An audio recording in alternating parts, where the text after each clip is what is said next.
Welcome to the Learning Pines YouTube. We hope this video helps.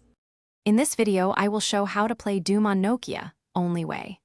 Start by confirming your Nokia model supports native ports and has sufficient storage space. Then locate a safe Doom WAD file and a compatible port build for the phone.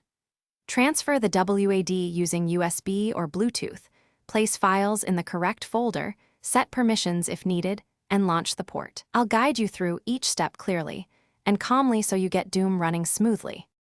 Gather the required files and verify compatibility before attempting installation.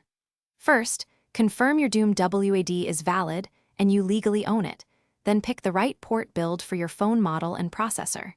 Use a reliable file manager to create folders and move the port and WAD into place, ensuring file names match what the port expects. Back up any important data so you can restore if something goes wrong.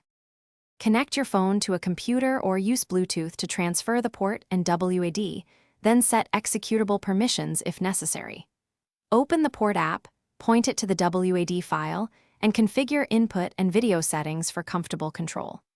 If the game crashes, review the port logs, verify file paths, and test another build or WAD copy. I'll explain common fixes and how to optimize performance for smoother game. Thanks for watching. Consider subscribing if we helped you.